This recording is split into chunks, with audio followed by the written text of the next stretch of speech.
नमस्कार दोस्तों, स्वागत है आपका हमारे इस चैनल पर। आज हम पढ़ने वाले हैं बेन हिले के मॉडल को। तो बेन हाइलेक का जो मॉडल है उसके जो प्रमुख स्तर हैं उसके बारे में आज हम चर्चा करेंगे। तो बेन हिले जो है वो बताता है आपको प्रथम स्तर में शून्य स्तर।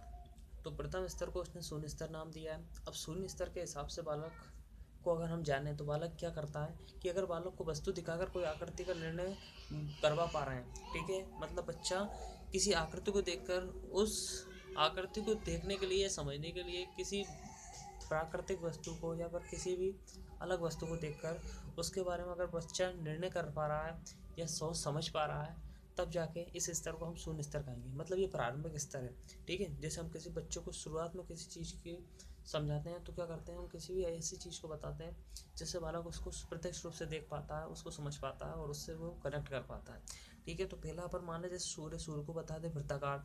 इसके बाद मान लो कोई दरवाजा है, दरवाजे को आयताकार बता दें, तो बालक का ये स्तर कौन सा स्तर हो जाएगा? शून्य स्तर हो जाएगा, ठीक है।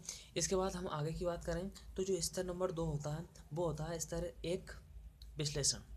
अब स्तर एक विश्लेषण के अंतर्गत अपन क्या समझ सकते हैं कि जैसे मान लो कोई भी वस्तु है या हम किसी आकृति को देखें तो आकृति में मान लो ये एक वर्ग है। वर्ग में बच्चा क्या समझने लगेगा कि चारों भुजा वर्ग की बराबर होती है और विकर्ण भी वर्ग के बराबर होते हैं, ठीक है। मतलब इस आकृति के बारे में बच्चा विशेषताओं को समझ रहा है, ठीक है। पर वो क्या कर पा रहा है कि इस आकृति की विशेषताओं को अन्य आकृति से नहीं कनेक्ट कर पा रहा है, ठीक है। तो अब ये जो विशेषता है, ये जो हम स्तर मानेंगे, ये एक विश्लेषण स्तर हो गया। इसमें बच्चा केवल आकृति के बारे में समझता है, उसकी क्या क्या विशेषता है उसको भी बालक समझने लगता है। तो ये दूसरा स्तर हो जाता है। इसके बाद हम अगर बात करें कि स्तर नंबर 3 जो बेन हाइलेक ने बताया है उसके अनुसार जो तीसरा स्तर है वो है स्तर 2। स्तर 2 में बालक क्या करता है, हम दूसरे स्तर को इस रूप में भी बोल सकते हैं कि निचोड़ सार या अमूर्त स्तर भी इसको बोलते हैं। अब इसमें अगर हम बात करें तो इसके बालक के विचार जुड़ने लगते हैं। बालक के विचार अलग अलग आकृतियों के लिए एक दूसरे से कनेक्ट करते हैं, जुड़ते हैं। इसमें क्या होता है कि एक विशेषता दूसरी आकृतिक विशेषता से जुड़ती है। जैसे पहले स्तर में बालक ने समझा कि एक वर्ग में चारों भुजा बराबर होती है, उसके विकर्ण भी बराबर होते हैं, तो यह उसका विश्लेषण स्तर था। अब जब विश्लेषण स्तर से आगे जब बालक बढ़ेगा तो स्तर नंबर 2 पर पहुंचेगा। स्तर नंबर 2 पर पहुंचते ही बालक उस आकृति का निचोड़ निकालने लगेगा।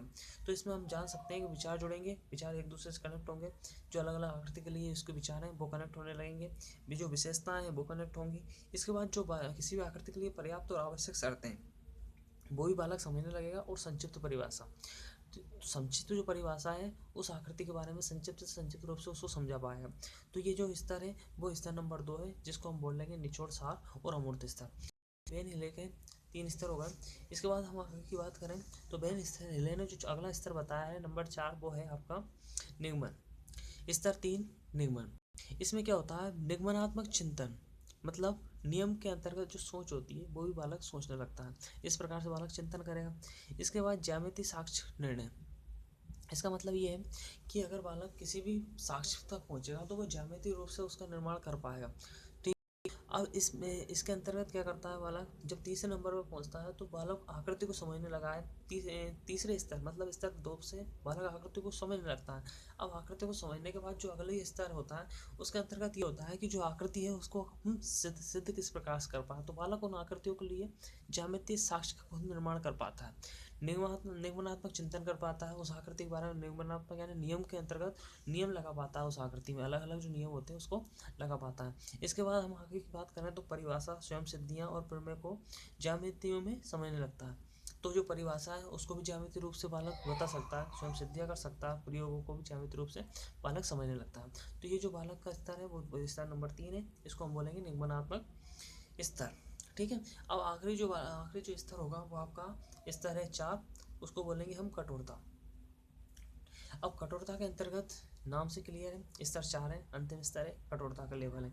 अब कठोरता जो है, कठोरता किस रूप में आती है, कठोरता की अगर बात करें तो कठोरता का सीधा सा मतलब ये होता है कि बालक अब एक गणितज्ञ स्तर पर पहुंच जाता है। जब बालक इस प्रकार की सोच रखने लगे कि वो एक गणितज्ञ लेवल पर पहुंचा है तो उसको बोलेंगे कठोरता। मतलब बालक में एक इस प्रकार की भावना या इस प्रकार का एक लेवल उसका इस प्रकार हो गया है कि अब बालक खुद अपने तरफ से निर्णय ले सकता है, अपने तरीकों का बालक प्रयोग कर सकता है। स्वयं सिद्ध पद्धति की तुलना निगमनात्मक ज्यामिति सिस्टम से भी बालक कर सकता है।